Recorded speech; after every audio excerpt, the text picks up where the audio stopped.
Labdien, labdien, Skorpioni, klāt jūlijas, un paskatīsimies, ko tad taro kārtas stāsta par Skorpionu zīmi.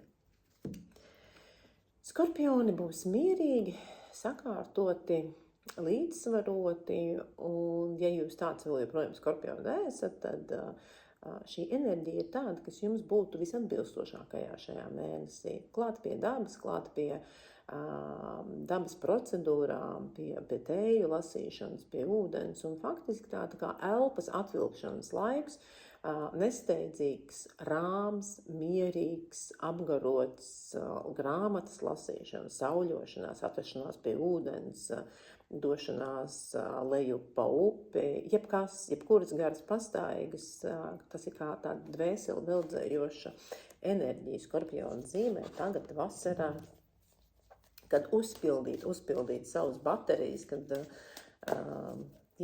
atpūsties, vienkārši atpūsties, tāda atpūtas enerģija. Nu, vai tad darbs ļaus to visu darīt? Skatāmies, ko darbs. Darbs diezgan raiti, darbs rit raiti, bet faktiski viņš ir tādā ritmā, kā viņš ir jau palaists. Viņš faktiski negaida, lai jūs kaut ko ļoti spēcīgi ietekmētu, darītu, mainītu.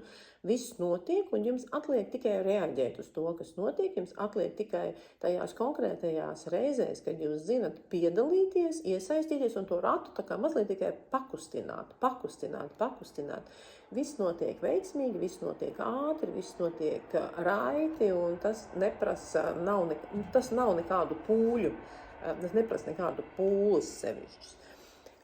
Nepārspīlējiet, tieši tā kārtas arī saka, nepārspīlējiet ar savu spēku tērēšanu, jums nav nepieciešams ļoti daudz piedalīties, viss tāpat notiek, izmantojiet drīzāk dabu un apkārtni un šo mēnesi savu spēku atjūšanai, nevis tērēšanai uz darbu. Un privātā dzīve Skorpions. Privātā dzīve varētu būt piepildīta ar visādiem mājas darbiem un pienākumiem. Daži labi Skorpioni taisīs remontu, citi laistīs siltumnīci, citi pļaus zāli, un tāda ļoti daudz enerģijas aiziet uz darīšanu, uz atjaunošanu, uz naudas tērēšanu, uz mūsu īpašumu, uz labiekārtošanu. Mazāk enerģijas paliek tādai romantikai un tādai kopā būšanai vai attiecību veidošanai. Kaut arī kopējās vides iekārtošana un kopējo darbu darīšana arī ir ļoti, ļoti tuvinoša un sirdi sildoša. Tā kā raugiet, varbūt, ka tos darbus, ko jūs darīsiet mājā kopā, ģimenē, varbūt, ka tie ir tādi jāizvērš pa ģimenes pasākumiem. Tie cilvēki, kas meklē attiecības šajā mēnesī, raugiet, vai jūs neesat pārāk noslogots darbā, un ja jūs esat noslogots darbā, tad vienkārši paceļat degunu uz augšu un apskatāties, vai tikai nav atnācis kāds cilvēks, kas jums ir interesants mazliet savādāk, nevis darba jomā, bet viņš ir interesants jums kā partners. Tātad partneri varat satikt tajā vietā, kur notiek kādas profesija un kādu profesionālu iemaņu demonstrācija. Un 9 zobeni par to padomas attiecībām, lai nesāsiniet attiecības tā, ka jūs varat zaudēt savu naktsmieru.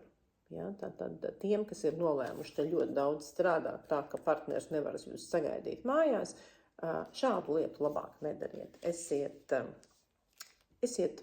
pieejams partnerim. Un padoms. Padoms ir mans nams, mana pils. Atcerieties par savām vērtībām, atcerieties par savu vietu, kur jūs dzīvojat, un par uzlabojumiem, ko jūs varat tur veikt. Tas būtu ļoti svarīgi, un tas nesīs lielu gandarījumu šajā mēnesī. Lai izdodas un uz tikšanos!